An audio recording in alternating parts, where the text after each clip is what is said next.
Greetings, YouTube. Coming with another video on yet another single action army clone. I know you guys are probably getting tired of seeing these. It's like, get back to the fun stuff. But anyway, this is one. This is the Uberti El Patron, and you can kind of see it still engraved in the barrel. This is in 357 Magnum. This was a gun that a buddy of mine had, and I don't know, he just wanted to get rid of it, and I got it like stupid cheap. Why did I get it stupid cheap? Well, it didn't look like this to start with. It looked like a standard El Patron. The barrel was blue, the cylinder was blue. This was case hardened. All right. Barrel was case hardened. These were a high gloss reddish brown that Uberti always does, and it had been well used. He's had this, I don't know, 8 to 10 years. He said he didn't remember exactly when he got it, and he wore it on horseback. Also got a nice saddle, or a nice leather holster to go with it. It's been well worn as well, and it had some wear here and here and here and on the cylinders and stuff, just where it's in and out of the holster. And he wore it more than he shot it, and it showed. The finish was god-awful.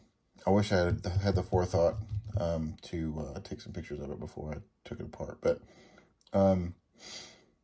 so like I do with any gun, used or new, I take it home and I thoroughly disassemble it, clean it, and put it back together. Well, the fun part about this one, getting it apart. This screw, these screws were rusted on, and it was not, I mean, I had to soak it in some Ballistol and very carefully get those out. The trigger guard, this screw was barely in, and there was a gap here. Yeah, and it was in pretty poor shape. The loading gate was very floppy. Like, you could flip the gun over like this and it would just flop open. And the action itself, while it did work, it did function. I could pull the hammer back, and I could pull the trigger. It was rough, and I could tell it wasn't quite what it should be. But again, for the price I got it for, I thought, for nothing else, you know, maybe I can fix it. He was just looking to get rid of it. Cool. So getting it apart, and I'll insert a picture here, and it's hard to tell in the picture, it doesn't really do it justice, the amount of rust that was inside of here. Just, there was surface rust all in here. The spring, the frame, the grip, it was bad. Like this ejector rod spring was rusted. I was surprised, and then I did some research after the fact that the El Patron actually came with wolf springs. I was like, well, maybe he has been inside this thing. Well, anyway, I texted him, and I said, have you ever had this gun apart? And he was like, no, why?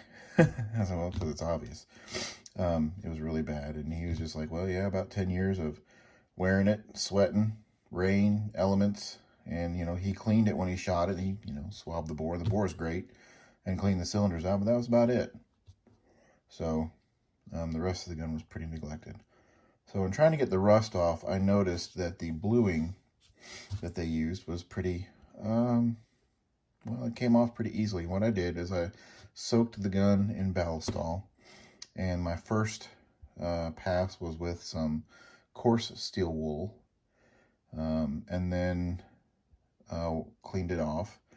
And then I took some fine steel wool, and on parts that you can't see, I was like, I kind of like that finished color. It kind of looks like it's a really worn, old, like a turn of the century gun. So I decided to do it to the rest of it, kind of like a Rooster Shooter style. And I kind of like how it came out. I mean, it looks kind of cool. You know, it looks like a well-worn firearm. The grips were pretty beat up as far as the finish went. There were chips out of the varnish that they used and stuff. I don't know if he used it as a hammer at one point or something, but so I took some stripper and got the all the finish off of it, and then I stained them ebony, and then put some polyethylene Minwax, I think was the brand I used. Spray 3 coats of that, let it dry, and then sanded it down with, well, used some really fine steel wool to get the sheen off of it. And now, I mean, I think these are great. I was initially going to get some aged yellow ivory grips to kind of make it more like a Rooster Shooter, but I'm actually, these are kind of growing on me. I kind of like the ebony look, so I may just keep these. Fixing the loading gate, if you have one of these and it's really loose and floppy, if you remove, well, you'll have to take the grip frame off and then remove the trigger guard housing, this piece here. There's a little set screw right up under here. His was almost completely backed out, and I just tightened it up, and now this thing is perfect. So it's not going to flop around or do anything. Timing is good. Put it in half cock, and the cylinder index is where it should on every one. So the mechanics of this gun were good, just the cosmetics were poor. So, and then if you put it in full cock, I'm not going to point the barrel down the camera. It is obviously unloaded, but it indexes that cylinder right there, or that chamber right here, and looks like it locks up pretty good. So mechanically, it's good. You get the fork. This is an older one, obviously, so it's good pre-Uberti safety. So it's got 4 clicks. 1, 2, 3, 4. And it's got the floating scalloped firing pin on the hammer. But yeah, I like it. Getting the cylinder pin bushing out was a booger. Again, had to soak that cylinder in some Ballistol for a good long time to try to break that rust up. And eventually had to kind of pound it out with a wooden dowel from the back. But I did get it out. Replaced the springs. I keep springs, and I placed like this screw and a couple of the other screws. I keep extras of those on hand. So the ones that were rusted beyond use were replaced. The springs were replaced with more Wolf springs. And that's my El Patron in 357 Magnum. I have yet to shoot it. And I was going to show you the difference for people who are new or may not know. I'll insert a picture here of the difference between the 45 Colt, which is what most of mine, all the other ones I have are in, 38 Special and 357 Magnum. This will shoot 357 Magnum or 38 Special. I don't have any other guns in this caliber, so I hand-loaded a few. Given the fact that it's, you know, March of 2020, almost April, and we're in the middle of a pandemic, slim pickings on components. But I